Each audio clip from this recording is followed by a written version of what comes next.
Good evening, everyone, and welcome to the seventh installment of Science Stories. This speaker series highlights the work of writers, illustrators, photographers, and other professionals who bring science to life through their craft. They don't just inform us, they inspire us. They compel us to be curious, ask questions, and engage with our ever-changing world in ways we hadn't considered. This event is brought to you by the McMaster Alumni Association and the School of Interdisciplinary Science. I am Katie Moyse, assistant professor in the school and your host for tonight's event. It is my absolute pleasure to welcome Chris Gunn, a photographer based in Washington, D.C., who specializes in space tech, science, and engineering. His images capture the wonder and beauty of science and technology, as well as the strength and humanity of innovators, many of whom so rarely get the spotlight. Chris has spent the last 10 years with NASA as lead photographer for the agency's flagship mission, the James Webb Space Telescope. His photographs from the project have appeared in National Geographic, Wired, Popular Science, and the New York Times. They are breathtaking. Chris, thank you so much for joining us tonight. Thanks for having me, Katie, and thanks for the wonderful introduction. I'm happy to share my science story with the McMaster community, and let's get right into it. Let's see, I'd like to share my screen here. What I was saying here is that I've been working at NASA for 21 years as a contract photographer, and my first images that I made at Goddard were portraits of the scientists and engineers that were developing technologies that would eventually fly into space. Here you have just the amazing locations and people that I was meeting during that time. Perfect. This next image is here. This gentleman here, Matt, is holding the power tool that was used to repair the Hubble Space Telescope.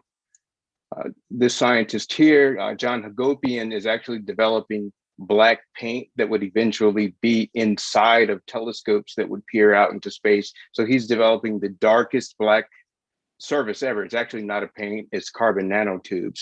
So I was using the full toolkit of photographic skills that I had developed as a commercial photographer in the science world. And for me, it was basically a dream come true to be able to photograph these scientists as I had photographed musicians and artists and politicians, because these were my heroes actually as a fan of science. Here is Drew Fusel. He was an astronaut that worked on the last Hubble servicing mission. I got an opportunity to work on the last Hubble servicing mission in 2009. All of my images at this point were very, very technical of the telescope. So I don't have any to show you from that particular project. And at the end of 2009, I basically did not have a job at NASA. I was waiting on a project to come up. And someone mentioned that I should look at the James Webb Space Telescope as a potential project that was headed to NASA to start to being built. Now, this is the exact animation that I looked at when they were mentioning the telescope, and they were like, you'd be great for this job. It's a technical photography job. You get to photograph all of the nuts and bolts and everything as this telescope is assembled. Just to tell you a little bit about Webb, it's going to be 1 million miles out from Earth once it's launched at the end of this year. And we're really excited to have that happen. I've worked in this project for 10 years. And now what I'm going to do is sort of peel back a little bit of the mystery of building something like this through my photographs. So this photograph here is of the space integration facility that I worked in for 10 years. It's the largest clean room that NASA has. In fact, it's considered the largest clean room in the known world. Those HEPA filters that you see there keep the clean room cleaner than an operating room. So this was my studio basically, and this was my uniform for that entire time.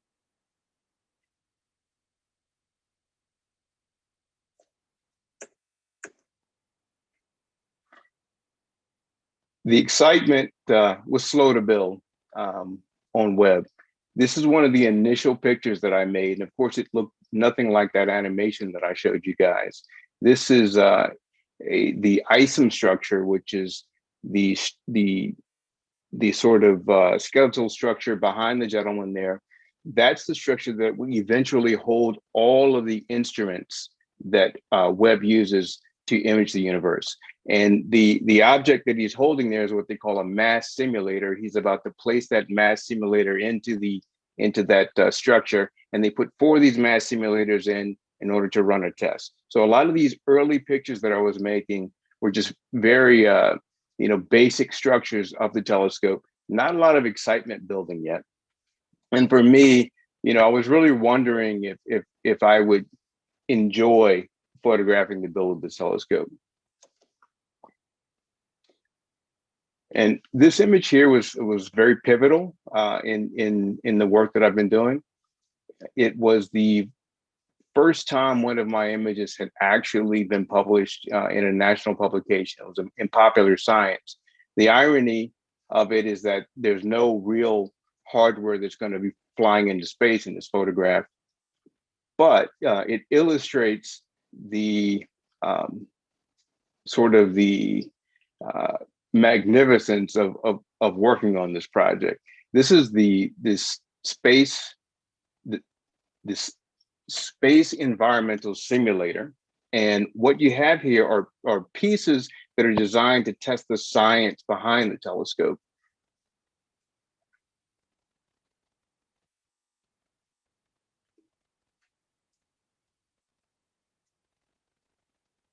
And at the bottom of the space environmental simulator, you have Ed Shea, and he's putting these thermal blankets in. Basically, the telescope is going to operate at near absolute zero, around 40 degrees Kelvin. So a lot of the work that we do, a lot of the work that was being done in preparation of the telescope was testing hardware to see how it would operate at these very, very cold temperatures. There's another image inside of a vacuum chamber. This is A.C. Herrera as he's designing the MIRI shield, which will actually cover one of the instruments.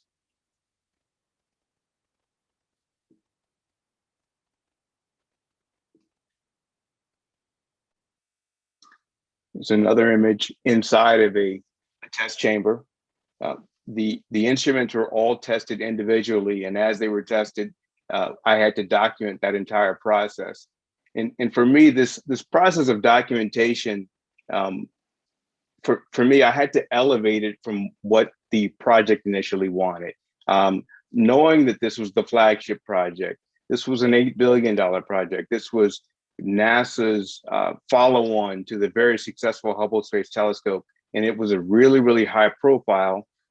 I decided to really pour all of my photographic technique and skills into capturing these images. And as a result, the images started to land on the pages of major newspapers and magazines. And let's go on to the next one here.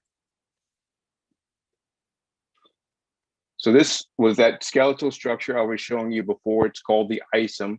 It's now been fully integrated with all 4 of the instruments. So there's the MIRI instrument, which is the mid-infrared instrument.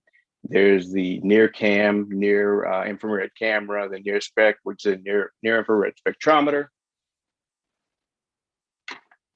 And I'm going to zoom in here so you can see a little bit more there.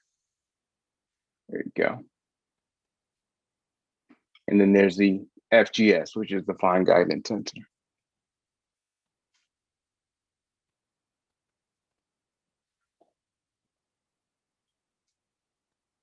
Now, around the same time that the instruments were being tested and integrated, we started to receive some very special packages inside of these containers.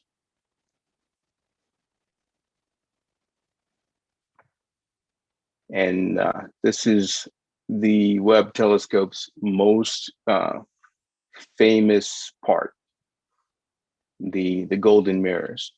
So the Webb telescope has a 6.5 meter primary mirror made up of 18 of these primary mirror segments. Just to give you a little bit of technical information about the mirror segments, they're beryllium with a coating of gold on them. And the coating of gold all totals about the mass of a golf ball for all 18 of the mirrors. So it's a very, very thin layer of gold on them. And gold is used because it reflects the infrared light better than anything else. And the beryllium, of course, is used because it's very stable at that low temperature, that 40 degrees Kelvin.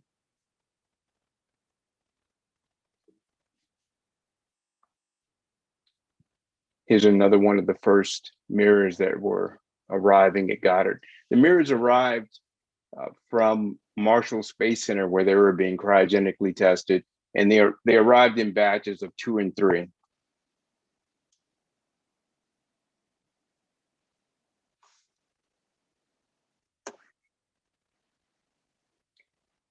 While the mirrors were arriving, they were also testing various techniques to clean the mirrors if they had to. This is one of the techniques. This is where they're actually cleaning the mirror with carbon dioxide snow, so it's called snow cleaning.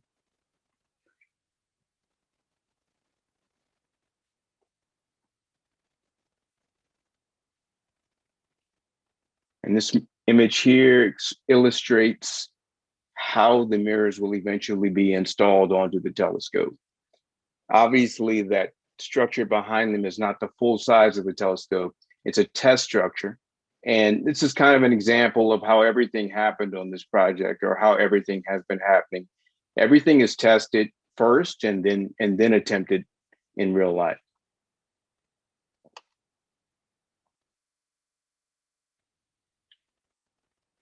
So there's another shot of that robotic arm as it's placing the mirror onto the Vesta. That's the image on the left there. And the image on the right is the Pathfinder, which is basically half of the telescope with some test mirrors on there. And I think, yeah, I have a zoom here. So as you can see, there are 2 mirrors. One has the gold coating and one is just polished beryllium. And what they're going to do is run this structure. What they did was run this structure down to Johnson Space Center and run it through all of the tests that the telescope would eventually be run through. So all of the cryogenic tests.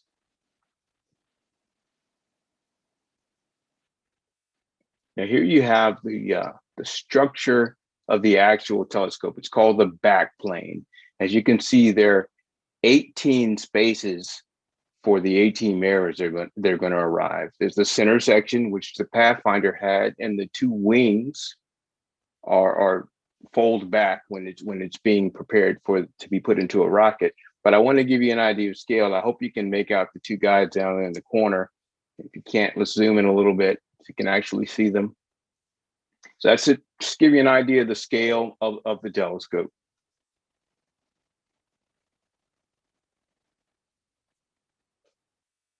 Eventually, all 18 mirrors were installed, and this image here is from an evening that I had with the telescope, where we got a chance to shine light and put light in different areas.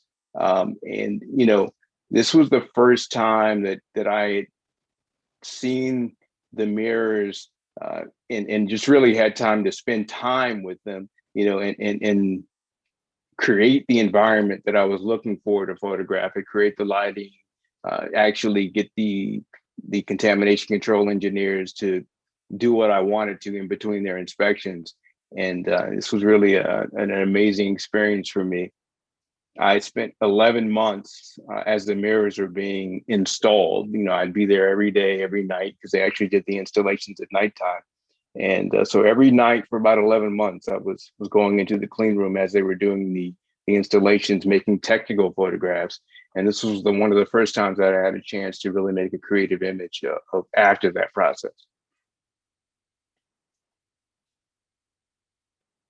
Just a couple more photographs from inside of the clean room. The image on the left is an actual contamination inspection that took place at nighttime. This is a timed exposure. It's about 2.5 minutes.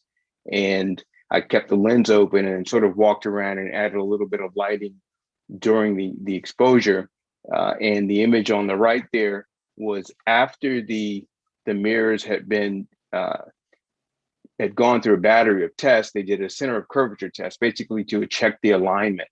And I went in to make a photograph of the telescope with lighting and getting the camera in the position that I wanted. And these two engineers sort of walked into my frame and started pointing at something at the top of the telescope. Normally, I tell people not to point, but these guys were perfectly positioned in front of the telescope. And I basically yelled at them from my ladder to remain in that position because they were perfect for my image. This image actually ran in the New York Times. It was on the front page of the science section. And it's just really amazing to have this image run there, because I didn't anticipate that it would happen. Back to the image on the left, it's one of my favorite shots, and I do want to zoom in a little bit so you can see the detail. Because it was a 2-minute exposure, you can see all the light trails and all the movement of the engineers that were doing the inspection. There were 2 lifts, and I think 3 engineers on one and 2 on another. And those lifts were going up and down, and they were shining flashlights to check for contamination on the mirrors.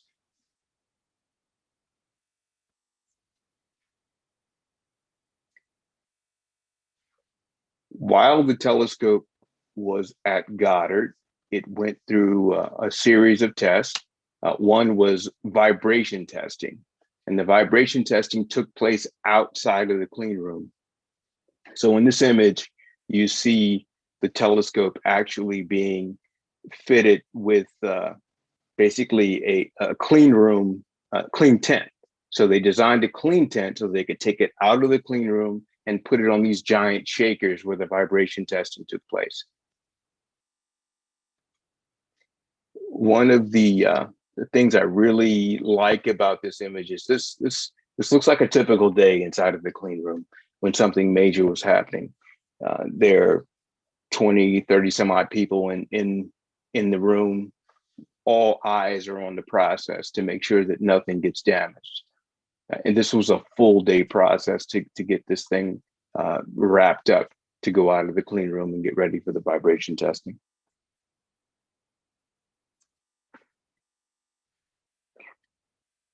I've had an opportunity to make very technical photographs, obviously. And occasionally I get a chance to just make a piece that seems to elevate the work that the people do to a level of art. Some people call it art. I call it art sometimes. And I like the graphic element of these pieces, and a few of them I've had the opportunity to hang in shows and that sort of thing. And this is one of them. So what these guys are doing is actually closing the doors on the shipping container that Webb travels in. So basically, Webb went from Goddard to Johnson Space Telescope. Johnson Space Center, and then from Johnson Space Center to Northrop Grumman in California. So this massive shipping container that the telescope gets into has all of these doors that have to seal properly in order that it's airtight and what have you. And to get these doors closed is a big job, and just making this shot was really fun. Here's the C5 galaxy that Webb was traveling the country in. This is, I think this is on the tarmac at LAX.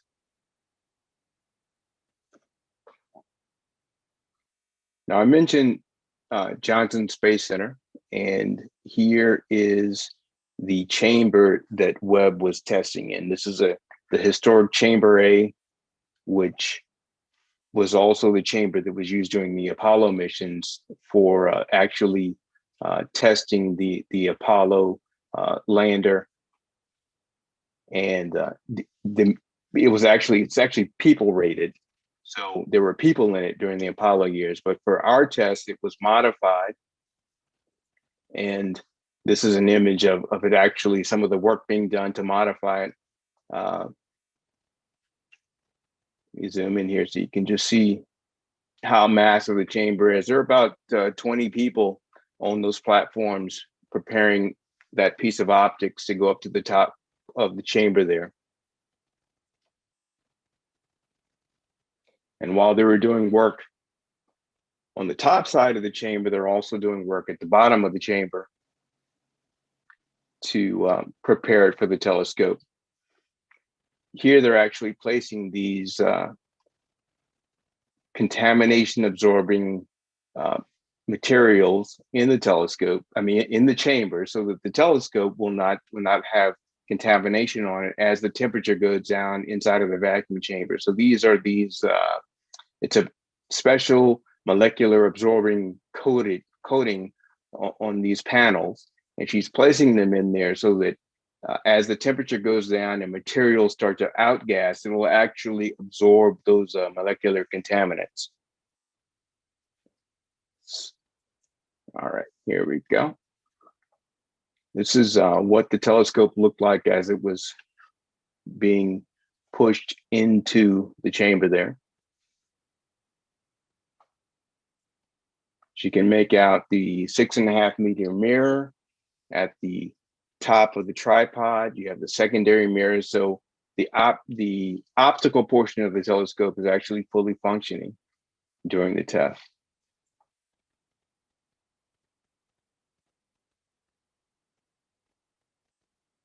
It's another image from inside of the chamber.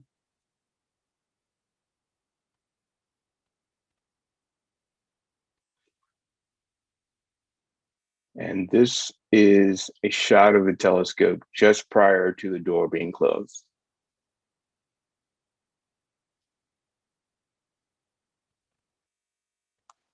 Just a brief description of what we're looking at here.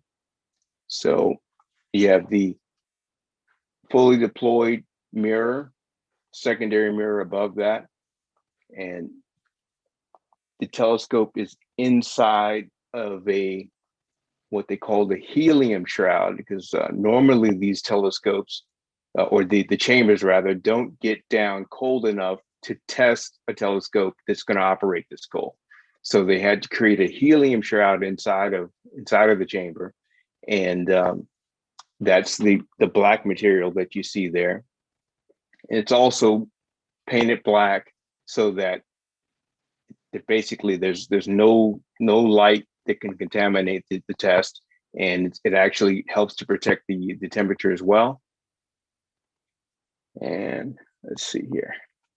That's a shot made right after the test ended. It was a 100-day test, and Webb passed with flying colors.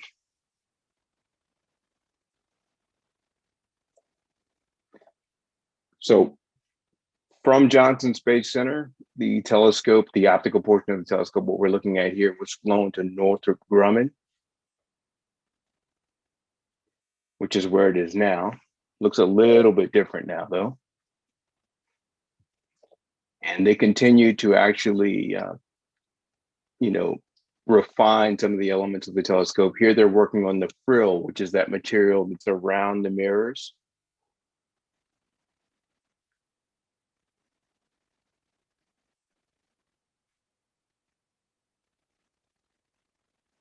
Another one of my favorite images here. This is the deployment test of the secondary mirror support structure. So what you have here is the tripod that we've been looking at with the secondary mirror on top. This is the first time it was deployed under its own power. So the telescope was put on its side. They offloaded the weight to simulate gravity, and they did some work in the control room, and it started to move. So for the complete deployment in this environment, I think it was an 11-hour day. And at the end of the test, I was able to make this photograph. Technically, this is a very complicated photograph to make, even though it looks really simple. We had to get the lighting just right on the wall behind me, because that's what's being reflected in the mirrors there. And if you look at the reflection of the secondary mirror in the primary mirror, There's a little, a tiny little person there, and that's me at the camera. So some of my colleagues have called this a selfie and have said that I did it on purpose, but I didn't. It just happened to be at the right place at the right time there. All right. So this is what Webb looks like now. It's been integrated with its massive sun shield. So the sun shield and the spacecraft bus had been being developed and built at Northrop Grumman in Redondo Beach, California. And so this is what it looks like as a complete observatory. So you have the optical portion and you have the sun shield, which basically protects Webb from the sun's heat and light so that it can do its work as an infrared telescope.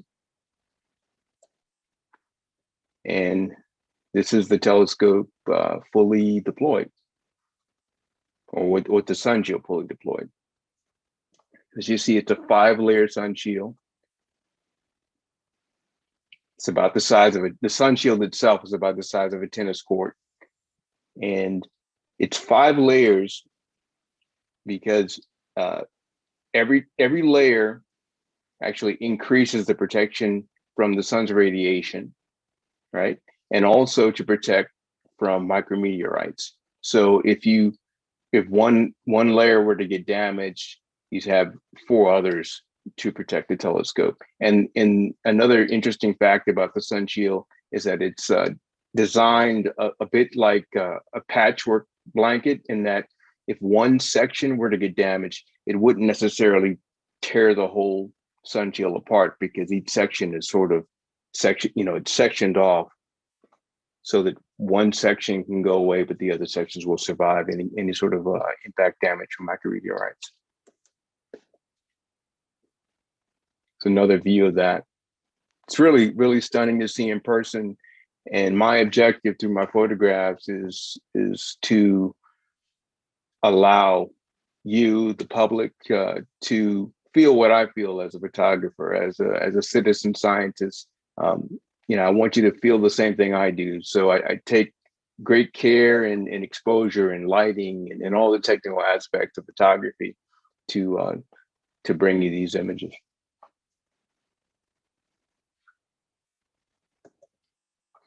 Now, I often get asked, so exactly how will the telescope, something that big, fit onto a rocket and get into space? And this is the configuration that it will be in on top of the Ariane 5 rocket.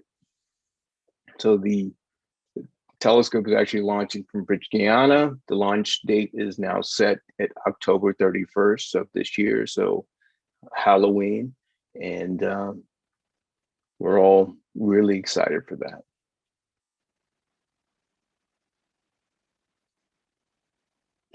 Got a final image for you guys. And this is the last deployment of the full mirror on Earth. I made this last year, sort of mid last year, and sort of a bittersweet deployment, because, like I said, it's the last time it would ever be deployed. So we had an evening with it, lit it up, and this is one of my favorite images from that evening. Okay, so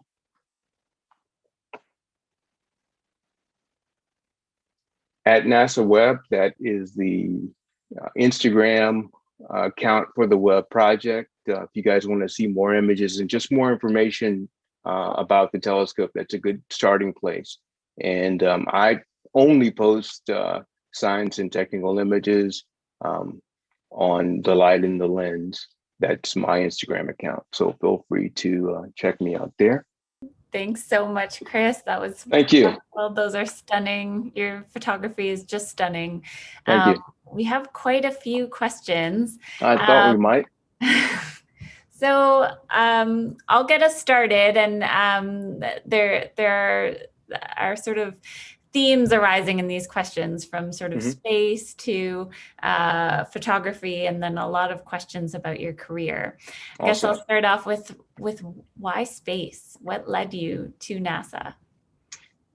Well, this is It's interesting. I mean, I finished school and I basically was looking for the type of work that I would feel passionate about. I mean, I think every photographer is looking for that thing that they want to shoot. For some, it's fashion, for some, it's music.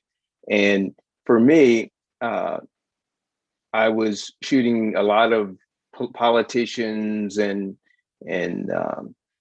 working for universities and that sort of thing. And I really wasn't super excited about a lot of the work that I was getting. It was fine. I did it. It paid the bills. And I found out about this position at NASA, and I said, "Wow, now that would be something I could sink my teeth into." But I wasn't sure exactly what I'd be shooting. So I went. I showed my book. I showed my work. I got the job, and initially it wasn't necessarily what I thought it would be. It was a lot of grip and grin photography, a lot of headshots, but my work was good.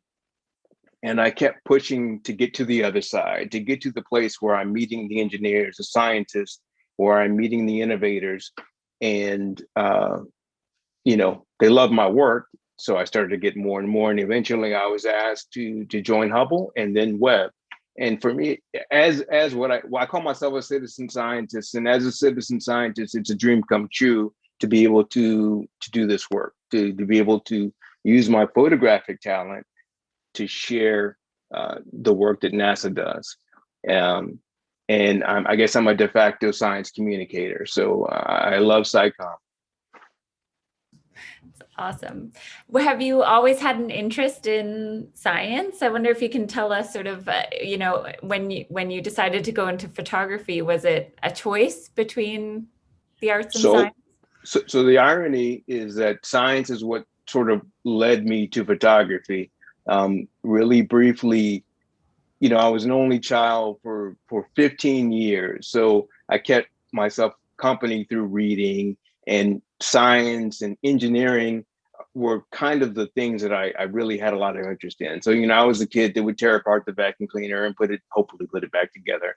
I also, I remember when I was 9 or 10 asking my parents, I said, "Hey, you guys got to get me this computer." Back then it was a TRS-80 from Radio Shack. I was like, "You got to get me a computer." So they bought me a dog that year. But the point is that I really enjoyed science. And one day I went looking in the library in the chemistry, I was looking at chemistry things, and I found this book on photographic chemistry. So I had my parents buy me the photographic chemistry even before I got a camera. And so the rest is kind of history with that. So science brought me to photography, but I put photography aside and I studied political science initially in college. I left, or when I finished school, I started working at a law firm as a librarian. And I got to talking to one of the lawyers there, and he said, "Well, what are your interests?" And blah blah blah. And turns out he was a film professor at a local university. I showed him my photography, and he was like, "Wow, what are you doing here?" So went back to school and picked photography back up, and it just so happens that science re-entered my life. So That's great. I'm going to come back to that career path in a minute. I want to come back to your photos. And you said that you really wanted to elevate this project to make art. And I wonder if there was any resistance at first from your colleagues at NASA. So was there any resistance? And then what was the reaction when your shots started to land in popular science magazines? So there wasn't resistance because I still produced the other work that they were looking for. But as the popularity of my images grew, as they started to wind up in science magazines, they understood what I was doing. So they actually became more supportive. For example, the project manager, I went to him and I said, "Hey, I really need to shoot medium format. So right now I'm shooting with a medium format digital camera, and but before I was shooting with a 35 millimeter digital camera." And I said, this project is so big, we need to capture it in the best way possible. And I need a medium format camera, I need lighting. And he said, well, what's it going to cost me, Chris?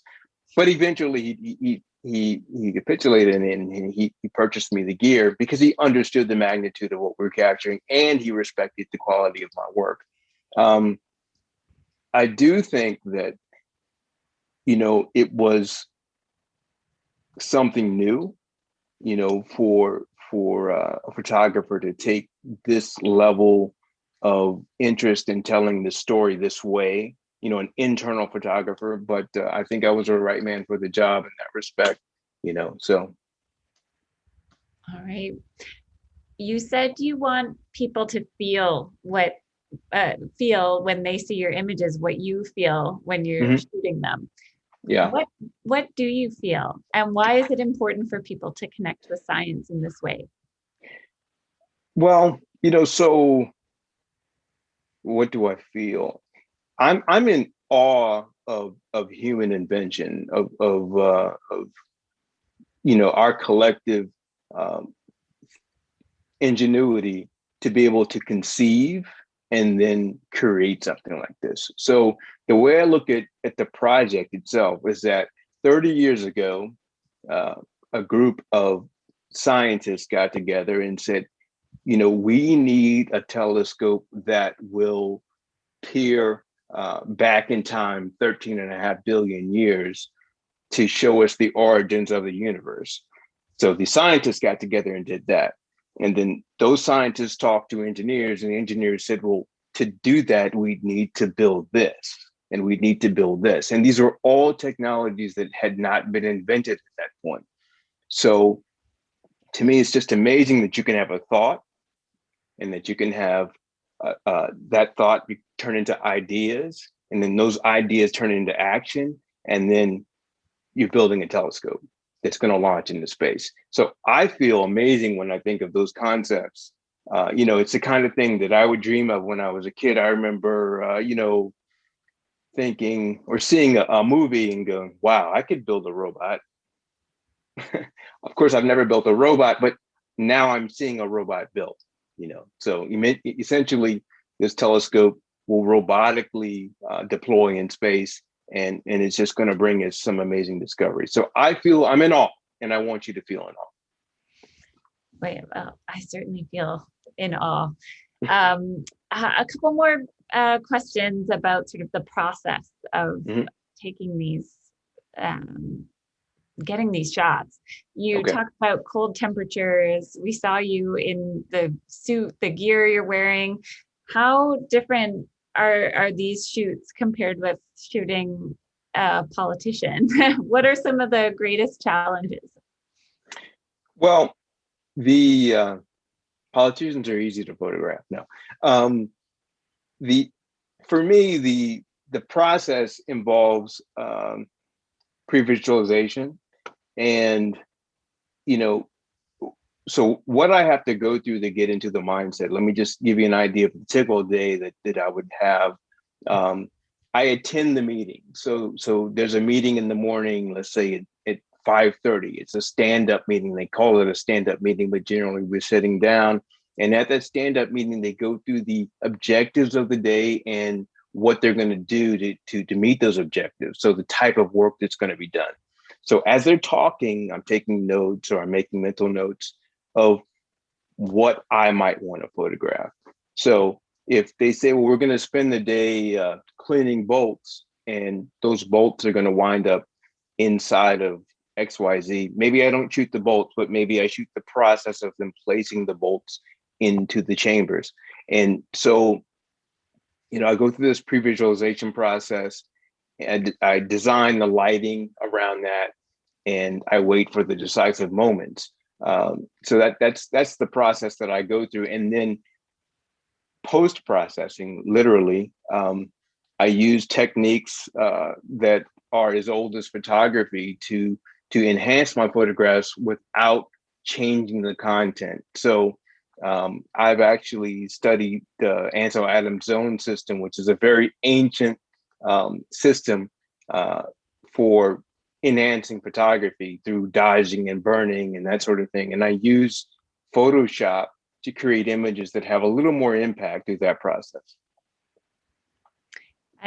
I remember the first time I saw you speak, I remember you mentioning Ansel Adams as inspiration.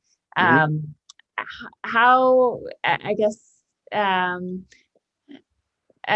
there other ways in addition to sort of the post-processing that you draw inspiration from other photographers and have it shine through in your work? Well, yeah, I mean, so good photography is always an inspiration. And there are a lot of photographers that don't even shoot the subject matter that I do, but their work is stunning. And I'm always looking at other photographers' work, both known and unknown photographers. So looking at other photographers' work is very inspirational. And then finding the photographers that shoot the type of things that I do. Some of them are NASA photographers and some of them are fine artists. And I look at their work and I go, ha, he nailed it. And of course I draw inspiration from that. Yeah, for sure. Awesome. Over the past year, I think we've talked a lot about the importance of SciComm, of communicating science. I think a lot of these conversations tend to focus on text and graphics over the last year, just because in the context of COVID and just relaying very specific information. I wonder how photography fits in here. I've certainly seen some very powerful photography as well in the context of COVID. What can it achieve in science that text and graphics just can't? Photography is everything. And, I didn't include other NASA images in this presentation as I have in others, but, NASA's mission is tied to imagery. The connection is very close. So the images from the first lunar missions, they're iconic. There's the Earthrise image. There's the images of the footprints on the moon. They're the images that Hubble makes that are inspiring. So imagery, photography, is everything. Images are evidence, and I think it's evidence that's believable for the most part. So I think it's an important to illustrate what we do, and I just think that photography is perfect for that. I love words, I love graphics, I love infographics, but I think together with photography, you have the complete picture. Mm-hmm. Mm-hmm. You clearly know a lot about the telescope. You just described it to all of us so beautifully. I tried. How much technical knowledge did you have going into the project, and how did you learn all this? Well, when you're working 10 hours a day, 6 days a week, for 7, 8, 9, 10 years, and you're in this environment, you're going to learn. But it was important for me to learn, to gain the trust of the people that I was working with. So it wasn't hard for me to learn because I love learning. And this was, like I said, I think that I was the perfect person for this project at the right time. So going to the meetings, you learn a lot. And if you don't know something, you ask. There's a lot of acronyms being thrown around, and you're like, okay, what is that? And you ask, and then you investigate. So before going into this project, I did not know what absolute zero was, but I know what it is now. I know what 40 Kelvin is, and I know that it's not 40 degrees Kelvin, it's 40 Kelvin. So you learn these things as you go along, and to be able to communicate with the engineers on their level, I might have to do a little research in between shooting. So, okay. I'm going to veer back into career path now. There's a lot of folks asking sort of how they can get to where you are. I suspect jobs like this don't come along very often. So I'm going to reframe it a little bit. I spend a lot of time talking to students about their goals and dreams, and they often ask about my career path. And I tell them it only looks like a path in hindsight. And it sounds like we may be sort of similar in that sense. Mhm. I'm wondering if you can tell us a little bit more about your path and just kind of the experiences you collected, working in a law firm and the relationship you built with folks there. How did they lead you to where you are? And did it feel like a path at the time, or is this sort of a myth that we need to dispel that there's a path? Okay, so I on the notion of a path, I can say that every single stop on my path has been useful, but it has not always felt like a path. I worked for a couple months as a telephone man, fresh out of school, and that did not feel like it was a part of my path, save for the fact that I quit so that I could do one photo shoot. There was a shoot that I wanted to do, and it butted right up against some work, and I had to make the decision. And who knows what my career would be like if I didn't decide to leave that job to follow what I felt was my higher calling, and that is photography. Meeting my mentor, I guess 2 years out of school, probably was very pivotal, because he introduced me to the idea of perfection in photography. So the idea that you can actually make images better and better and better and better. And that's who I learned about the zone system from. So that was very pivotal in my career path. There were times when I was about to say, hey, maybe photography isn't for me, but I kept pushing. I had, a lot of faith there, and had the support of my family eventually, as they saw that I was doing some great things. And, right when I was ready to throw in the towel, that's actually when I got the job at NASA. So, that gives you there's always, you got to keep pushing, and things will always seem to turn for you if you keep pushing. So, yeah. All right. That's very good advice. There are a few questions about your equipment, sort of Okay. specifics of your equipment. I wonder if you can tell us sort of what you use, the camera. There's questions about the media format, digital camera, and some acronyms Right. I don't know. Okay. You can share some of those details. So right now I'm using the Hasselblad medium format camera. I have a mirrorless Hasselblad as well as a standard mirrored camera with a prism.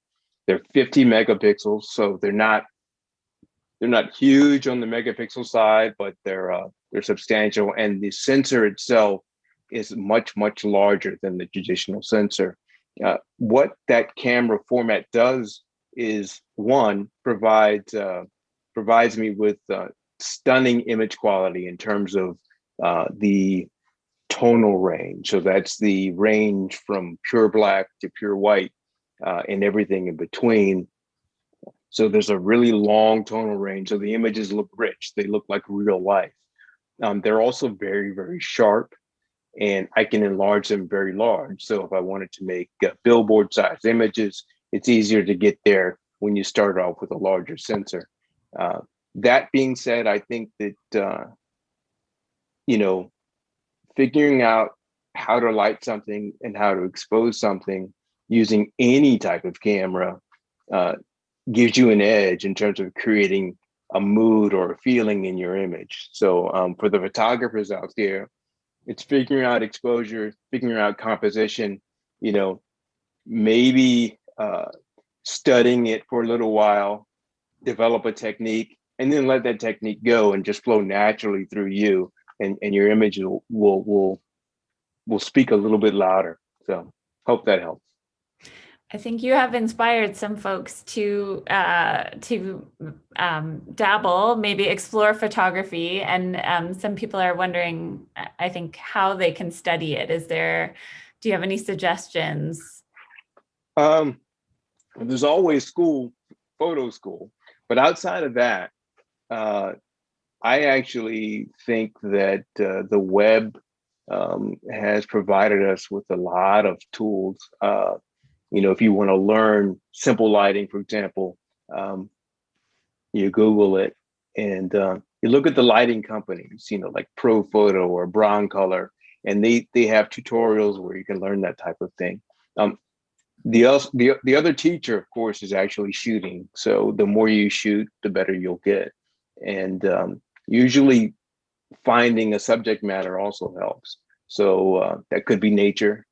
It could be cars. Finding that subject matter and perfecting those images. So. Okay. What's your favorite thing to shoot? Is it web? Is it something else? So right now it is science. So I do shoot web, but I also I shoot other scientific subjects. I'm actually have a project that I'm working on with the writer Chris Gunn, and Chris and I are working on a project basically documenting the work that's being done now, paving the way for human presence in space. So that's for humans on Mars, humans on the moon. So we're looking at food production, we're looking at oxygen production, and the research at the university level that's going into that. We're spending a lot of time, going to various universities and photographing the researchers and the work that they're being done, the work that they're doing. And so science really interests me, the topic of science.